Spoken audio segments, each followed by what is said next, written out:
একটি সমাজ যারা চায় তারা যখন সমাজের শাসন ক্ষমতা গ্রহণ করবে, রাষ্ট্রনায়ক হবে, তাদের প্রথম কাজ হলো চারটা। কয়টা বলেন তো? রাজা বলেন কয়টা? আজকে চারটা কাজ নিয়ে আলোচনা করব। চারটা কাজ যদি আমরা না করতে পারি আমাদের শাস্তির আলোচনা সেটাও শুনবো ইনশাআল্লাহ। শুনবেন তো ইনশাআল্লাহ? আল্লাহ রাব্বুল আলামিন বলেন, الذين إن مكناهم في الأرض أقاموا الصلاة وآتوا الزكاة وأمروا بالمعروف ونهوا عن المنكر الله أكبر আরো জোরে আল্লাহু আকবার। আল্লাহ রাব্বুল আলামিন বললেন, শ্রমিক কল্যাণ, সমাজ কল্যাণ, পৃথিবী মানুষের কল্যাণের জন্য তোমরা যদি শাসন ক্ষমতা গ্রহণ করো, মুমিনরা যখন শাসন ক্ষমতা গ্রহণ করবে, আল্লাহ রাব্বুল আলামিন বললেন ওই মুমিনদের জন্য চারটা নির্দিষ্ট দিন আমি দিয়ে দিলাম। আল্লাহু আকবার। চারটা নির্দিষ্ট বিধান আমি দিয়ে দিলাম। আচ্ছা বলেন তো, 53 বছর চলে গেল বাংলাদেশ শাসন হয়েছে, কয়জন হিন্দু শাসক এসেছে?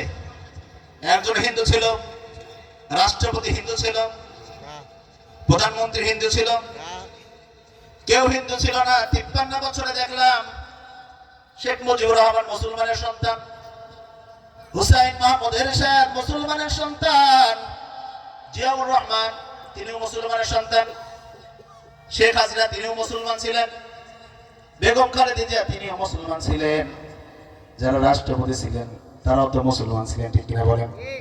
আমাদের ইতিহাসে আমরা কখনো হিন্দু কোনো শাসক পাই নাই। আল্লাহু আকবার। হিন্দু কোনো শাসক ছিল আমাদের? ছিল না। সবাই তো মুসলমান, স্পিকার মুসলমান, রাষ্ট্রপতি মুসলমান, বাইতুল মুকাররম ইমাম তো মুসলমান, ঠিক কিনা বলেন? সবাই মুসলমান, কিন্তু আমাদের রাষ্ট্র সংস্কারে কেন কোরআন বাস্তবায়িত হলো না? তার কারণটা কি? কারণ আমরা হলো নামে মুসলমান। কথা বলেন ঠিক কিনা? আমরা সকলে কোরআন মানি তো? কোরআন মানেন? কোরআন মানি। কোরআন মানে আমরা জীবনের ভিতরে কোরআন মানি। যখন আমাদের বিপদে কোরআনকে ছেড়ে দেই, নাউজুবিল্লাহ বলেন। মেম্বার সাহেব কোরআন মানে ততটুকু বিপদ হয় না যতটুকু এমপি সাহেব কোরআন মানে ততটুকু বিপদ হয় না যতটুকু। আমাদের প্রধানমন্ত্রী তিনিও কোরআন মানেন, সকাল বিকাল তিনি নামাজ পড়েন, তাহাজ্জুদ পড়তেন, ঠিক কিনা বলেন? মাথায় আমার পট্টিও দিতেন, নামাজ কালাম সবই পড়তেন, আবার আলেমদেরকে কারাগারেও ঢুকাতেন। কথা বলেন ঠিক কিনা? আয়না ঘরও বানিয়েছেন। তাহলে আমরা কামে মুসলমান না নামে মুসলমান? নামে। আমরা যখন কোরআন পড়ি, কোরআন যখন আমরা বুকে ধারণ করার জন্য যখন কোরআন পড়ি, সুন্দর শুনে আমরা কোরআন তেলাওয়াত করি। সকালবেলায় আউযু বিল্লাহি মিনাশ শাইতানির রাজিম বিসমিল্লাহির রহমানির রহিম সূরা ফাতিহা তেলাওয়াত করলাম। কোরআনকে যখন তাকে থেকে নামালাম, একবার চুমু খালাম, খাইতো আমরা নাকি? চুমু সুন্দর করে চুমুকে বুকে লাগিয়ে কোরআনকে পড়া শুরু করলাম। আবার যখন পড়া শেষ হয়ে গেল, আবার তাকে যখন রাখি তখন চুমু খেয়ে রেখে দেই, ঠিক কিনা বলেন? ভাইরা আমার, এদেশে কোরআনের চুমু খাওয়ার মানুষের কোনো অভাব নাই, কোরআন পড়ার মানুষের অভাব নাই, কিন্তু কোরআন মানুষ মানার মানুষের বড়ই অভাব, ঠিক কিনা বলেন? এই জন্য আল্লাহ রাব্বুল আলামিন এই সমাজের ভিতরে কোরআনকে পাঠালেন শুধুমাত্র তেলাওয়াত করার জন্য নয়, এই কোরআনকে পাঠালেন সমাজকে বিনির্মাণ করার জন্য। আজ কোরআন মৃত মানুষের পাশে বসে পড়া হয়। আচ্ছা বলেন তো, আল্লাহ রাব্বুল আলামিন এই কোরআনকে কি মৃত মানুষের জন্য বানিয়েছেন? আরো জোরে বলেন। আল্লাহ রাব্বুল আলামিন এই কোরআনকে মৃত মানুষের জন্য বানালেন না, জীবিত মানুষের জন্য বানালেন। আর বললেন, ইন্না ফি যালিকা লাযিকরা লিমান কানা লাহু কলবুন আও আলকাস সামআ ওয়া হুয়া শাহীদ। আল্লাহু আকবার। আল্লাহ রাব্বুল আলামিন বললেন, নিশ্চয়ই আমি কোরআনের ভিতরে রেখেছি উপদেশ কার জন্য? লিমান কানা লাহু কলবুন, যার অন্তঃকরণ আছে, যে হৃদয় অঙ্গন আছে, যার বিবেক বিবেচনা আছে। আল্লাহ রাব্বুল আলামিন বললেন তার জন্য আমি কোরআনকে সৃষ্টি করলাম, কোরআনকে বানালাম। কিন্তু আমরা এখন কোরআনকে বানিয়েছি মৃত মানুষের কিতাব। আচ্ছা বলেন তো, বিশ্বনবী এই পৃথিবীতে শান্তি কায়েম করেছিলেন ঝাড়ফুঁক দিয়ে? আরো জোরে বলেন। পানি পোড়া দিয়ে, তাবিজের কারণে? বিশ্বনবী সাল্লাল্লাহু আলাইহি ওয়াসাল্লাম এই পৃথিবীতে শান্তি কায়েম করেছিলেন কোরআনের শাসন দিয়ে। বিশ্বনবী যখন সমাজের ভিতরে কোরআনের দাওয়াত দেওয়া শুরু করলেন, বিশ্বনবীর কাছে অনেক কাফের মুশরিক গিয়ে বলল, ও মুহাম্মদ তুমি কোরআনের কথা বলতে পারবো না।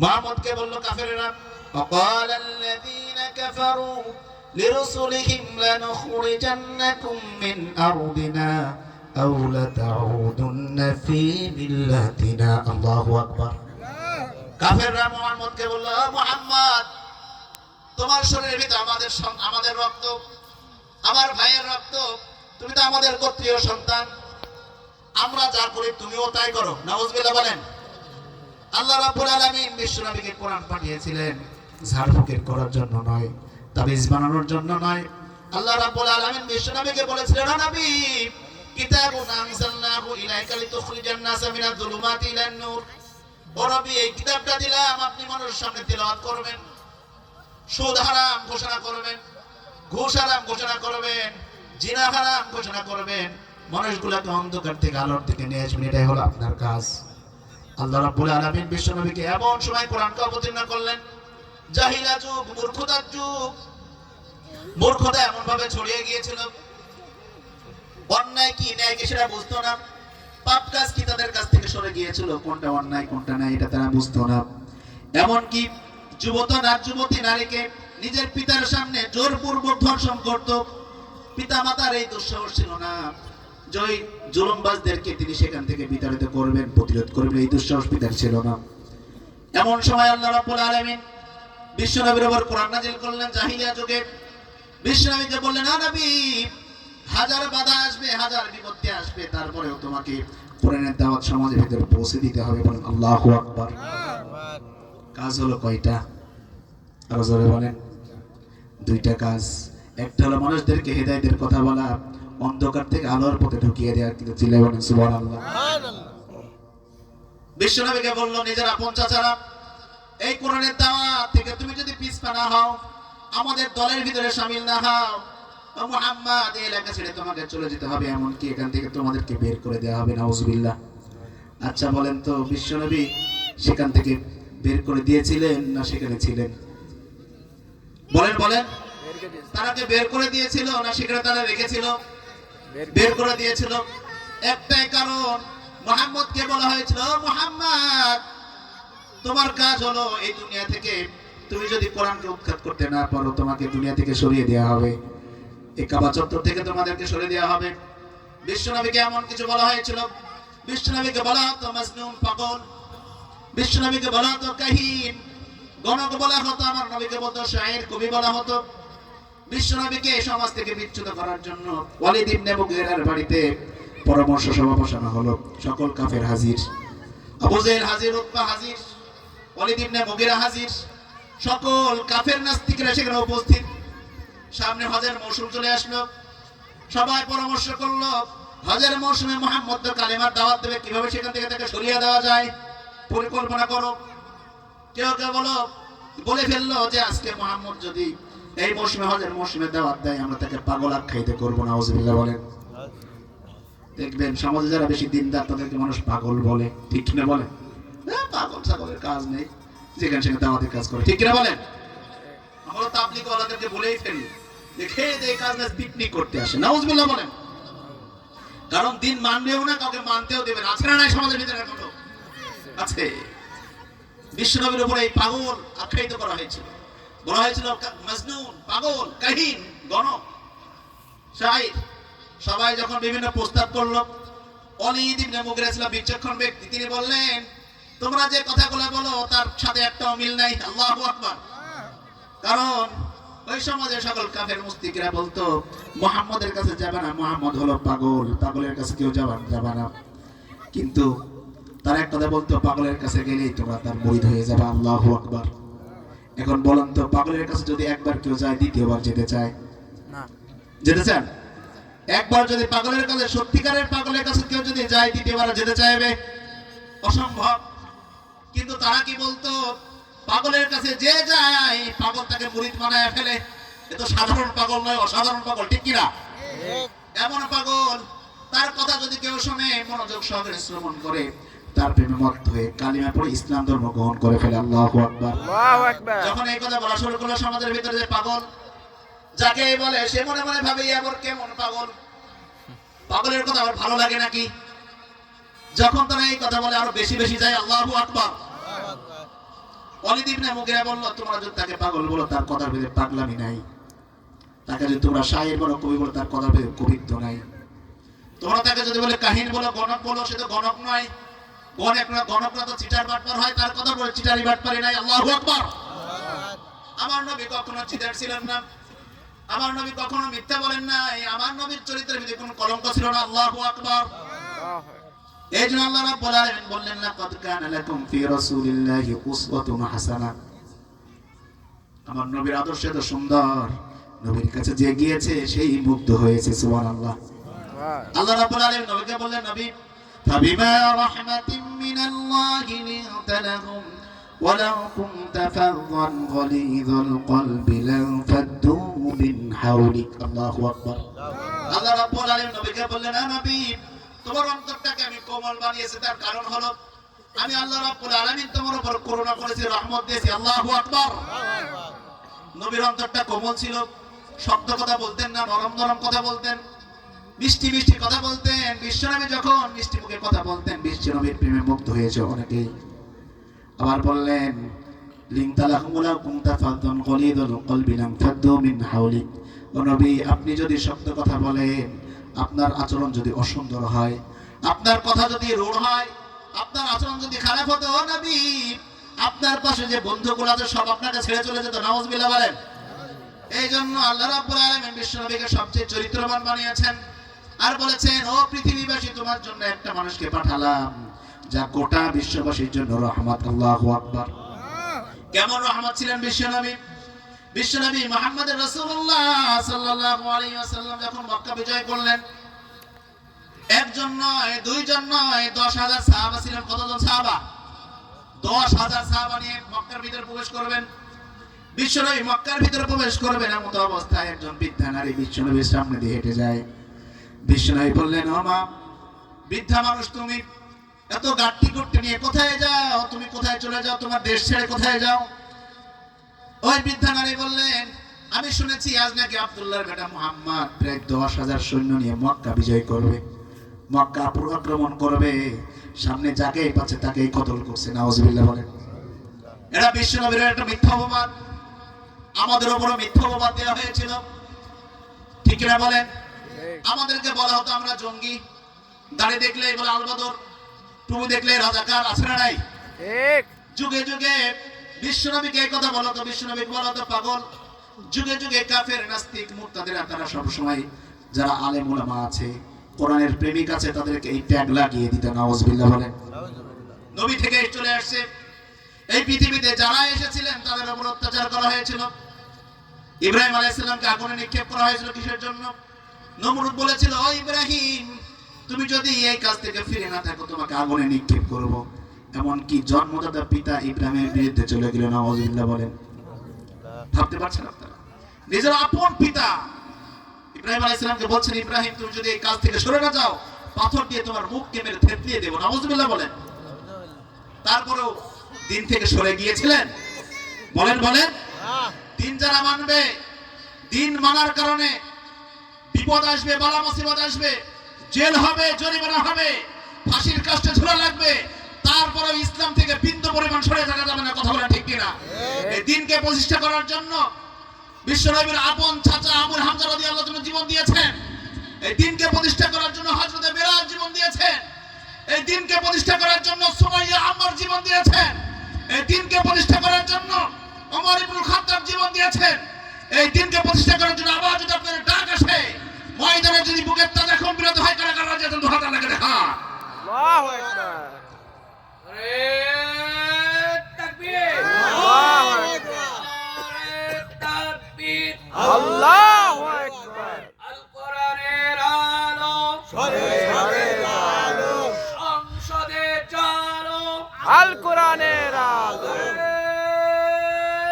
তাকবীর, আল্লাহু আকবার। এইজন্য আমার নবী কষ্ট করেছেন, বিশ্বনবী মক্কা বিজয় করবেন। একজন নারীর সাথে দেখা হলো, বৃদ্ধা নারী বিশ্বনবীর সামনে দিয়ে হেঁটে যান। বিশ্বনবী বললেন, ও মা, তুমি কোথায় চলে যাও? বিশ্বনবীর কাছে যখন বললেন, আজকে শুনলাম আব্দুল্লাহর বেটা মুহাম্মদ সামনে যাকেই পায় তাকেই কতল করে, তাকে শেষ করে দেয়, আমি তার ভয় এলাকা ছেড়ে পালিয়ে যাই। নাউযুবিল্লাহ বলেন। বিশ্বনবী মনে মনে ভাবলেন আমি তো সে আব্দুল্লাহর বেটা মুহাম্মদ, আমি একটু কৌশল অবলম্বন করি। বিশ্বনবী বললেন, মা আপনাকে এলাকা ছেড়ে পালানোর দরকার নাই, আপনার ব্যাগ এন্ড প্যাকেজ আমার কাঁধের উপর তুলে দেন। আপনাকে অভয় দিচ্ছি, কেউ আপনাকে হত্যা করবে না, মারবে না। আপনার কাঁধের বোঝা আমার কাঁধের ভিতর তুলে দেন। গোটা বিশ্বের শ্রেষ্ঠতম মানুষ, শ্রেষ্ঠতম মানব, যার আগের গোড়া মাপ পরের গোড়া মাপ, অপরিচিত একজন বৃদ্ধা মহিলার বোঝা নিজের কাঁধে তুলে নিলেন। বিশ্বনবী বললেন, ও মা আপনি আগে আগে হাঁটেন, আপনার পিঠে পিঠে আমি চলি। বিশ্বনবী সাল্লাল্লাহু আলাইহি সাল্লাম বৃদ্ধা মহিলা অপরিচিত মহিলার পিছনে পিছনে চলা শুরু করলেন।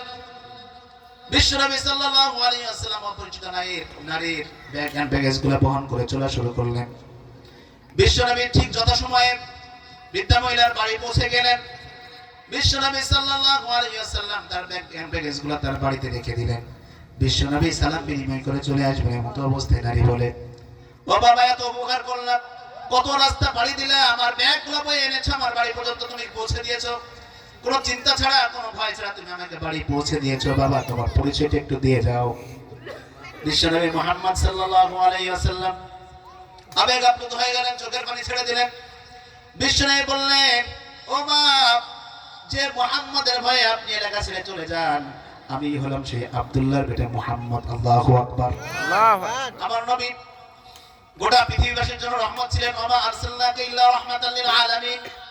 আল্লাহ বললেন, গোটা পৃথিবীবাসীর জন্য আমি নবী তোমাকে রহমত হিসেবে প্রেরণ করেছি। আর আমাদের সামনে যদি কোনো অসহায় ব্যক্তি যায়, আরো ঠেল মেরে ফেলে দিই, ঠিক কিনা বলেন?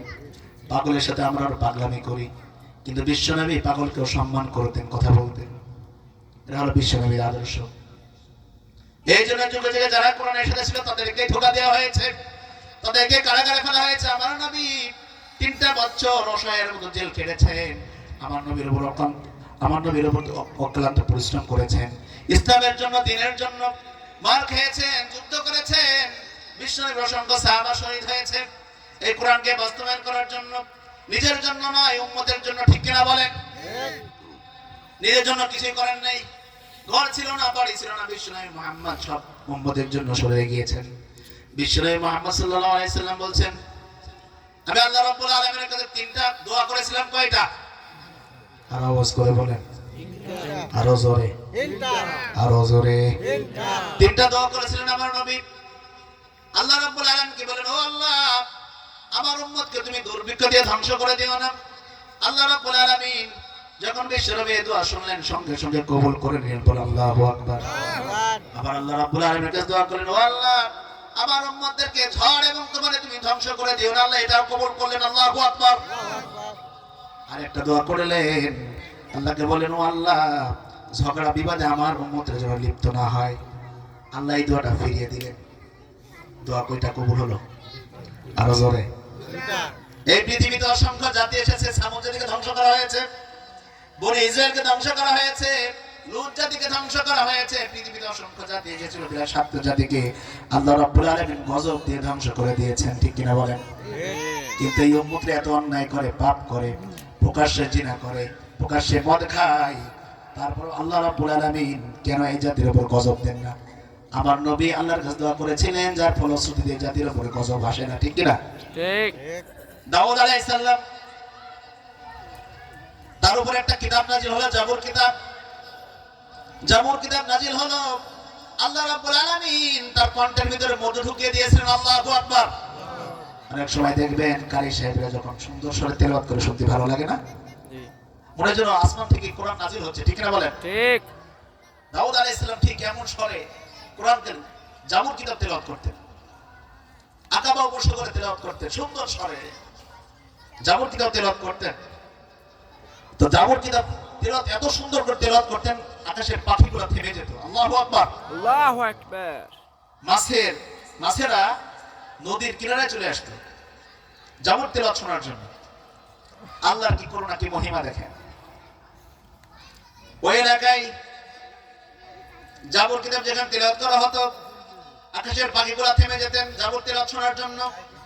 মাছেরা নদীর ভিতর থেকে কিনারে চলে আসতো দাউদ আলাইহিস সালামের এই জাবুর কিতাব তেলাওয়াত শোনার জন্য। এক সময় ছেলেরা একটা সিদ্ধান্ত নিল, মাছগুলা সব ডেঙায় চলে আসে, এই তো আমাদের ব্যবসা জমজমাট। এই সময় যদি আমরা এই মাছগুলা ধরে ফেলি আমাদের অনেক টাকা পয়সা হবে, ঠিক কিনা বলেন? জেলেরা মনে মনে ভাবলো এই সময় মাছ ধরে ফেলতে হবে। দাউদ আলাইহিস সালাম যখন জাবুর তিলাওয়াত করতেন তখন মাছগুলা ডেঙা চলে আসতো, আর ওই জেলেরা ওত পেতে বসে থাকতো মাছগুলোকে ধরার জন্য। আল্লাহ রাব্বুল আলামিন আয়াত নাযিল করে দিলেন, অন্তত ও দাউদ, তোমার কওমের লোকেরা যেন অন্তত আজকের দিনে শনিবার যেন মাছটা না ধরে। কার আদেশ? আল্লাহ। আরো জোরে বলেন আল্লাহ আদেশ জারি করে দিলেন। দাউদ আলাইহিস সালাম ঘোষণা করে দিলেন, কওমের ভিতরে ঘোষণা করে দাও আল্লাহ রাব্বুল আলামিন অন্তত শনিবারের দিন মাছ ধরা নিষেধ করে দিয়েছেন, হারাম করে দাও। সমাজের ভিতরে ঘোষণা হয়ে গেল। গ্রুপ হলো কয়টা? আরো জোরে বলেন। সর্বপ্রথম একটা গ্রুপ হলো সুবিধাবাদ জিন্দাবাদ, যে যা করছে করুক গা, লা ইলাহা ইল্লাল্লাহ দাখালাল জান্নাহ। আছে না নাই? তিনটা গ্রুপ হয়ে গেল। প্রথম গ্রুপ হলো নবী আদেশ করুক আর যেই আদেশ করুক মাছ আমরা ধরবই ধরবো। নাউযুবিল্লাহ বলেন, ধরবই ধরবো। আর একটা গ্রুপ হলো মুমিন, তারা বললো মাছ আমরা ধরবো না, আমার কমল লোককে ধরতেও দেব না। কয় নম্বর গ্রুপ? 2 নম্বর। আর 3 নম্বর গ্রুপ হলো সুবিধাবাদ জিন্দাবাদ, যে যা করছে করুক গা, লা ইলাহা ইল্লাল্লাহ তাসবিহ তাম দাখালাল জান্নাহ। আছে না নাই? সুবিধাবাদ জিন্দাবাদ। বিগত 16টি বছর আমরা দেখেছি হুজুরদের দেখলে ট্যাগ দিত রাজাকার, ঠিক কিনা বলেন? হুজুরা ভয়ে মসজিদেও কথা বলতে পারে না, ঠিক কিনা বলেন? হুজুররা এত ভয় ছিল, কেউ কেউ ভয়ে দাড়িও কেটে ফেলছে, যে না জানে আমাকে জঙ্গি বলে কারাগার ঢুকিয়ে দেয়। এগুলো ঠেকাতে হয়েছে তো, মানে দাড়ি দেখলে জামাত শিবির বলে ঢুকিয়ে দিত ভিতরে। এই জন্য অনেক মানুষ আমার মাপলাদের জড়িয়ে রাস্তায় হাঁটতো, ঠিক না বলেন? কত ভয় ছিল। আরে আল্লাহ রাব্বুল আলামিন আমাদেরকে সেখান থেকে উদ্ধার করেছেন। আল্লাহুম্মা আমিন। কি দুর্বিষহ ব্যাপার দেখেন, গতকালকে একটা ইতিহাস হয়ে গেল বাংলাদেশে, ঠিক না বলেন? ইতিহাস হয়ে গেল। এটা কিসের জন্য? বাড়াবাড়ির জন্য। এটা হয়েছে অতিরিক্ত বাড়াবাড়ির জন্য। একটা জিনিস আপনাকে বুঝতে হবে, রাজনীতি খুব সূক্ষ্ম জিনিস। রাজনীতি যদি সঠিক সময় আপনি সঠিকভাবে সেটাকে পদক্ষেপ নিতে না পারেন, রাজনীতি আপনার ভয়ের কারণ হবে, ঠিক না বলেন? আপনার গজবের কারণ হবে। ছাত্র জনতা ঘোষণা দিল, যদি আমাদের প্রধানমন্ত্রী, পলাতক প্রধানমন্ত্রী শেখ হাসিনা যদি আজকের রাতে যদি মিডিয়াতে আমার চিন্তি তার সংবাদ প্রচার করে, তাহলে আমরা 32 নম্বর ঘর বাড়ি ভেঙে দেবো, ঠিক না বলে? এটা বলেছিল ছাত্র জনতা। কিন্তু কি করলেন? সে মিডিয়াতে আসবে, খবর প্রচার করবে, তার আগেই ঘর বাড়ি ভাঙা সারা। কিন্তু বাড়াবাড়ি ছাড়া কিচ্ছু নয়। এই জায়গায় বারবার আমাদের প্রধান উপদেষ্টা সহ বাংলাদেশের যারাই বিজ্ঞ রাজনীতিবিদ আছেন সবাই বলছেন, অন্তত এই সময়ে আপনার মুখটাকে বন্ধ রাখেন। তিনি যে অত্যাচারটা করেছেন বাংলাদেশের মানুষের উপরে 16টি বছর, যা করেছেন নিপীড়ন, নির্যাতন, আইনে ঘর বানিয়েছেন, অসংখ্য যুব সমাজকে ধ্বংস করেছেন, মাদকাসক্ত করেছেন, দেশের টাকা বিদেশে পাচার করেছেন। এত অন্যায় বাংলাদেশের অন্য কোনো সরকার করে নাই, কথা বলা ঠিক কিনা? অন্য কোনো সরকার করে নাই। কিন্তু তার মুখটাকে সে বন্ধ রাখতে পারে নাই। এমন কি এত অত্যাচার করলো, ছাত্র জনতার বুকে প্রকাশ্যে গুলি করে রক্তে রাজপথ রঞ্জিত করলো, অনেক মায়ের বুক খালি করলো, অনেক পিতার সন্তানকে বুক খালি করলো, অনেক ছাত্র জনতা পিতা মাতার আশা নিয়ে ভার্সিটি গেল, তাকেও নির্বিচারে হত্যা করা হলো। প্রায় 3000 ছাত্র জনতাকে হত্যা করলো, কিন্তু অন্তত একটু অনুশোচনা বোধটা নাই, ঠিক না বলেন? ঠিক। একটু অনুশোচনা বোধ নাই। যখন আবু জেহেলকে মৃত্যুবরণ, আবু জেহেলকে হত্যা করা হলো, মক্কা বিজয় হলো, মক্কা বিজয়ের পরে আবু জেহেলের জায়গাটাকে কি করা হলো জানেন? এখন যারা হাজি আছেন তারা কি করে? পাবলিক টয়লেট বানিয়ে দিয়েছে। নাউজুবিল্লাহ বলেন। কারণ যুগে যুগে যারা স্বৈরশাসক ছিল তাদের পতন খুব ভয়ঙ্কর ছিল। ফিরাউন এসেছে, ধ্বংস হয়ে গিয়েছে। আবু জেহেল এসেছে, ধ্বংস হয়েছে। নমরুদ এসেছে, ধ্বংস হয়েছে। আবার যদি বাংলাদেশ তথা গোটা বিশ্বের মুখে জালিম শাসক পরিচালনা করে, সেও আল্লাহর গজবে ধ্বংস হবে, কথা বলেন ঠিক কিনা? ধ্বংস হবে, কিচ্ছু করার নাই। কারণ আল্লাহ বলছেন, ইন্নাল্লাহা লা ইয়াহদিল কওমায যালিমিন, নিশ্চয়ই আমি জালেমদেরকে কোনো সময় হেদায়েত দেই না। হেদায়েত থাকে না তাদের কপালে। এই জন্য এত অন্যায় করার পরেও সে অনুশোচনাগ্রস্ত নয়। আল্লাহ রাব্বুল আলামিন তাকে হেদায়েত দান করুন, বলেন আমিন। আমিন। কোন কথা বলছিলাম মনে আছে আপনাদের? কোন কথা? দাউদ আলাইহিস সালাম তার সমাজের ভিতর নিষেধ করে দিলেন মাছ ধরা যাবে না। তিনটা গ্রুপ হয়ে গেল। আল্লাহর নবী দাউদ আলাইহিস সালাম জাবুর কিতাব তিলাওয়াত শুরু করলেন, এমন অবস্থায় মাছগুলো সব ডেঙায় চলে আসলো। আর জেলেরা উৎপেতে বসে থাকলো। ঠিক ওই সময় গিয়ে মাছগুলো ধরে ফেললো। নবী নিষেধ করলেন, নবীর কথা না আল্লাহর কথা। আরো জোরে বলেন কার কথা? নবীরা তো কখনো নিজের কথা বলে না, আল্লাহ যেটা বলেন সেটাই তারা বলে।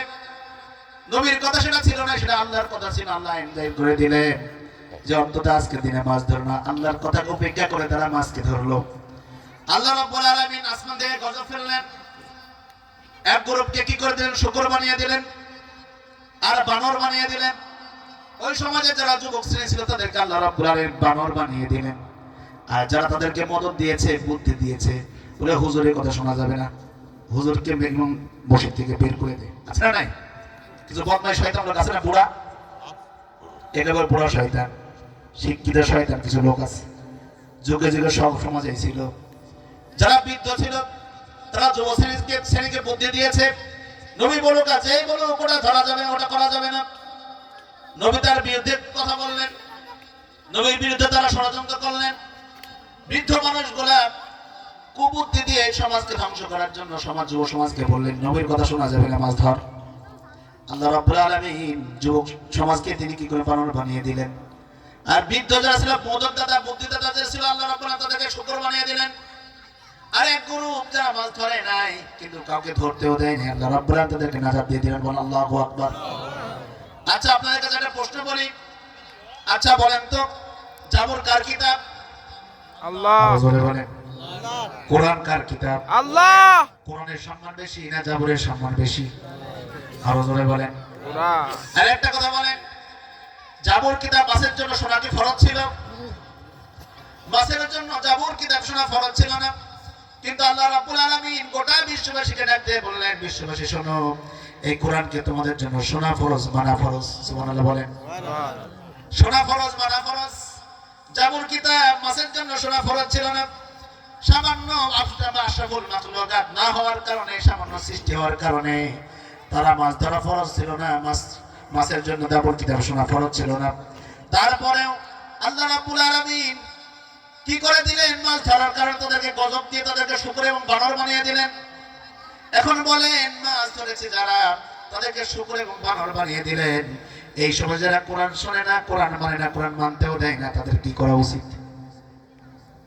জোরে বলেন।